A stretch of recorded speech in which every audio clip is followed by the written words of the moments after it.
Heidi M. Thomas grew up on a working ranch in eastern Montana, riding and gathering cattle for branding and shipping. Her grandmother rode bucking stock at rodeos, and her parents taught her a love of books. She followed her dream of writing with a journalism degree from the University of Montana. Heidi is the author of the award-winning Cowgirl Dreams novel series and Cowgirl Up, a history of rodeo women. That's so cool.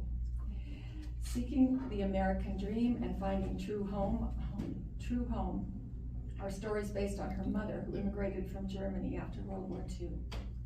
She is a member of the Central Arizona Writers, Arizona Authors, Arizona Professional Writers, and Women Writing the West.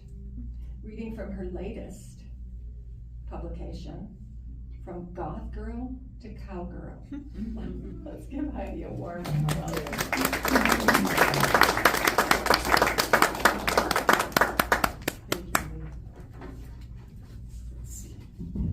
Can you hear me? Yeah, Do I let's stand or sit? Sit for your stand. What do you feel best doing? Yeah, maybe I can see a little better. Yeah. Sit. Okay. Okay. Is that loud enough for everybody? Okay. Goth-girl to Cowgirl. It's a spin-off from my rescue series, 3-book trilogy there. Okay. Nothing in her short life prepared her for this emptiness. Electra leaned against the corral fence, picking at her black nail polish. The realization had hit her yesterday as she and her mom flew over the sparse, maize-colored prairie of eastern Montana. Even the endless sky was empty, not even a wisp of cloud.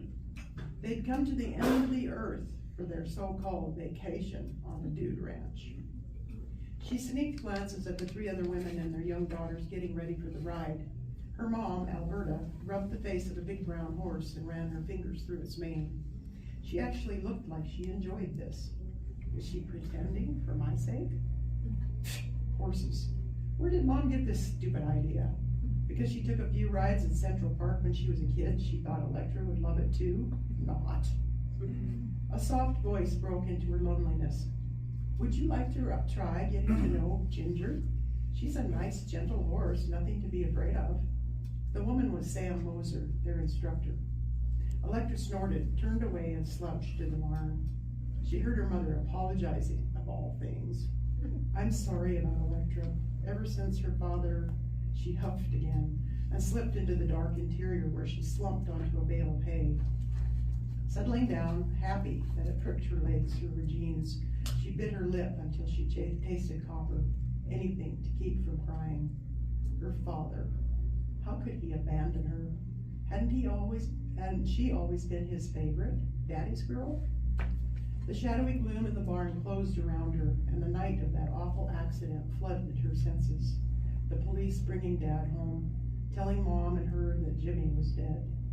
Her mother's screams, the immediate wish that it had been her, not her brother, that had her bestie, even if he was Mom's favorite. Then her dad leaving because he couldn't handle this anymore. She dug her nails into her arms hard. The sharp stabbing pain felt good. For a moment, the inside hurt subsided.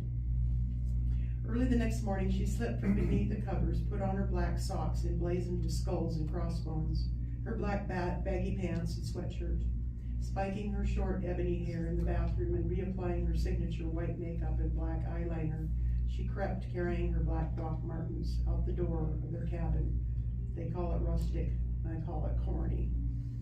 She didn't care where she was going, only that she had to get out of there. Horses and cowgirls, ugh, some vacation. After lacing up her shoes, she clumped down the road. Surely somebody would come along and give her a ride to the airport. Walking for what seemed like miles, she ran her dry tongue around her teeth, trying to work up a bit of saliva. I should have grabbed a bottle of water from our mini fridge. Her dusty Martens pinched her feet and her legs burned. Dark, ghostly shadows hovered in her periphery as her mind kept returning to her bleak life without Jimmy and Dad. She saw herself walking the dark hallways of their New York apartment, counting her steps, tapping lightly 3 times on her brother's door as she passed his room. Remember, remember, remember. It was her own private ritual. If she did that, maybe he would come back. If she didn't, she dug her fingernails into her flesh again. The rumble of an engine crept into her awareness. She swiveled her head to catch a glimpse of a battered blue pickup truck, as they called them out here in the Wild West. Oh good, a ride to town. The vehicle came to a stop beside her. The driver leaned over and opened the passenger door. Going somewhere? That Sam woman. She scowled into the pickup. You. Yep, it's me. Hop in. I'm not going back there. Why not? Your mother's going to be worried. A snort was the only response she could think of. Not too likely. The woman kept speaking in that low, patient mom tone. Listen, get in. I'm in a bit of a hurry to get to Miles City. I don't have time to take you back to the Dude Ranch right now. I'll call and let your mom know that you're with me and you can come along, okay? Reluctantly, she nodded and climbed into the cab, slamming the door. They rode in silence for a while. Electra avoided Sam's gaze and hunched against the door. You ever been around horses before? Head shake. So this wasn't your idea of a fun vacation then?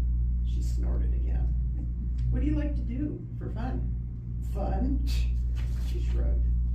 Well, I happen to love horses. Sam chattered away. I adopted a racehorse that was going to be put down, and I want to breed her and raise thoroughbreds on my ranch. Electra curled her lip in a sneer and peered at the woman from half-closed lids. She appeared several years younger than her mom, early 20s maybe. She wore her chestnut brown hair pulled back in a ponytail, and her brown eyes sparkled as she talked. How can she be so chipper when my life is in the dumpster? Right now I'm going to check on a horse outside Miles City that's been abandoned and starving. I'm really worried about him, and I want to at least get him some feed until I can figure out what to do. While Sam called Electra's mom to tell her where she was, she stared out the side window at the empty miles of prairie. Miles City, a city. Good. They probably have an airport. She fingered her mom's credit card in her pocket. As they crested a hill and coasted down into a river basin, the tiny town looked nothing like a city. She gulped. Did it even have an airport? Maybe not. She and Mom had flown into Billings, not that big a town either. Disappointment settled like heavy netting on her shoulders as they drove on through and out into more nothingness. A half-groan, half-growl reverberated in her throat. Great, I'm stuck here. Here's the pasture and the windmill where I found him yesterday. Sam steered the pickup off the main road over a cattle yard and approached a wooden tower with a fan of big blades on top. Parking beside a large plastic tub, she got out, and with a hand shading her eyes, scanned the bare ground, the pasture. Electra frowned at the unfamiliar terms and equipment. Oh, the horse, maybe that's where it drank. Only a pool of scummy water at the bottom, though. She curled her lip. Didn't appear all that appetizing. Sam gasped and strode past the windmill toward the brown lump in the near distance. Then Electra realized what she was seeing. A horse lying on the ground. A dark claw squeezed her brain, and a creepy sense of floating came over her as she got out of the vehicle and followed the woman. The cowgirl tiptoed toward the brown horse and knelt beside him, feeling his neck. Electra stopped just behind the pair, her chest tight. A faint mewling sound came from her lips, and she clasped her hand over her mouth. She leaned down beside Sam. Her hurt shredded. She couldn't stand to see any animal suffer. Is he? Then the horse peered at them from an eye-crusted half-shut. Sam gave an audible sigh of relief. Oh, thank goodness he's alive. She crooned to him as she stroked his face and neck. Oh, baby, how you doing, boy? Are you all right? As though drawn by a magnetic force, Electra reached a tentative hand out to touch his soft nose. He lifted his head and nuzzled her hand. A feathery sensation tiptoed along her arm. A tear tickled her cheek. He's alive. With great effort, the horse gathered his legs beneath him and struggled to stand like an old man rising from a chair. Sam stood, brushed the dust from her knees, and patted his back. Her whole body shaking, Electra ran fingers along the big animal's neck. She swallowed, pushing dread and fear and regret past a dry mass in her throat. Good boy, Sam kept talking to him. Oh, I'm so glad you're not dead. You can even get up. Come on, baby, I brought you some food. The horse blew and gave himself a weak shake, loosening some of the dust. On wobbly legs, he followed them back to the fence where Sam grabbed a pail full of some kind of tan oblong pellets and unloaded a bale of hay. She extended her hand, palm flat with several of the pellets. Cake, she explained. The horse bared its teeth but softly closed large lips around the treat and crunched loudly. Cake? That didn't resemble or sound like any cake Electra was familiar with.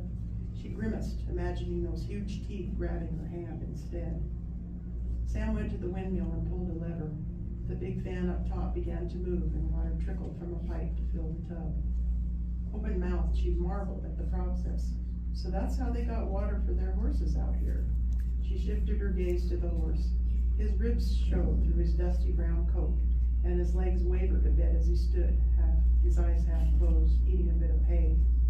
She took a step closer and caressed his neck, surprisingly soft and smooth, despite the caked-on sweat and dirt. Her heart compressed and wrung tears into her eyes. An engine rumbled, and in the distance she saw a cloud of dust approaching with another not too far behind. A red sports car pulled up beside Sam's beat-up pickup, bass rhythm rattling the chassis.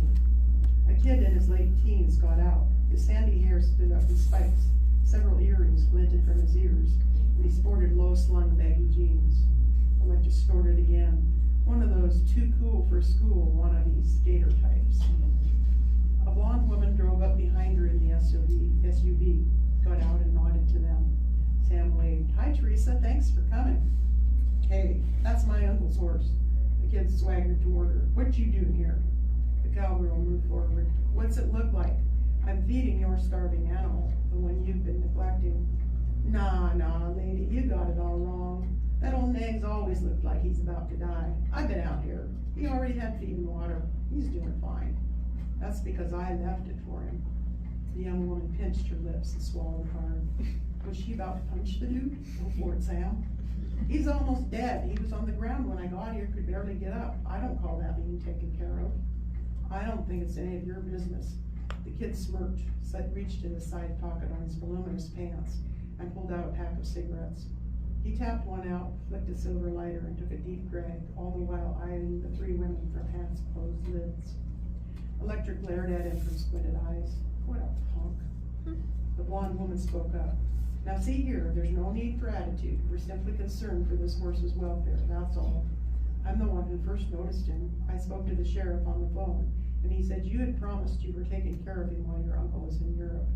She gestured at the brown horse, but he doesn't look too good. That's an understatement. Electra picked at her black nail polish. Sam leaned against the fence post. Say, what's your uncle's name? Do you think he'd be willing to sell the horse? The kid shrugged as he blew a cloud of smoke. He pulled a cell phone from his pocket and punched in some numbers as he ambled out of earshot. The woman made a face behind his back and shook her head at Sam. Piece of work, she muttered, and then glanced at Electra. Who's your friend? Sam made the introduction. Electra didn't reply, but busied herself combing her fingers through the horse's mane, trying to untangle the dirty knots and holding tears behind the half-closed lids. How could anybody let this happen to an innocent animal? The teen sauntered back to where they stood. Just talk to my uncle. Yeah, he'll sell. That's great. How much? $2,000. Electra jerked her head toward the kid. Big yikes, that's a lot of gosh. Sam's eyes flashed. That horse is not worth $2,000. You'd have to pay to have him hauled to the rendering plant. Teresa spoke up, her eyes narrowed. Give us your uncle's number. We want to negotiate with him directly. The kid shuffled his feet. Nah, no need. He says I do what I want with the horse. Listen, friend. Teresa had a no-nonsense expression on her face now. I'm supposed to report back to the sheriff on the condition of this horse. As bad as it appears to me, we can at least easily get a lawyer to draw out papers. Okay. The kid wiped his palms on his baggy pants. $1,000 then. I'll give you $500, Sam said. Take it, or we'll begin legal proceedings. Her lips flattened into a hard look. She looks majorly chapped. Electra swallowed a hard lump. The punk gazed down at his feet. He fumbled for another cigarette. What's it going to be? Teresa prompted. He crumpled the unlit cigarette in his hand and sneered. Okay, I'll take it. Sam smiled. You made the right decision. We need to write up a bill of sale right now. Teresa, do you have some paper? She went to the pickup and grabbed a checkbook. Teresa supplied a notebook and pen. Sam scribbled something and handed it to him. All right then, sign this and our business is finished. Teresa will notarize this and I'll send you a copy. She offered him the check. He stared down at it. How do I know it's good? Sam leaned closer, her face is inches from his. Because I say it is. This is my signature, take it or leave it. Either way, we're taking the horse. Okay, don't get your panties in a bunch. Kid smirked again. Electra clenched her fists, wanting so badly to take a swing at him, but she dropped her hands and took a step back. Probably couldn't whoop him anyway. He signed the paper, showed Teresa his ID, and she notarized the document, writing down his address in her notebook. Pocketing the check, he swaggered to his car and spun a cloud of dust as he peeled out. Electra's gaze followed the retreating vehicle. What a dweeb. If he was supposed to be caring for this horse and let him get this bad, no wonder Sam looked cheesed off. Teresa's eyes sparkled. We did it. And I'll stop there. I think that's my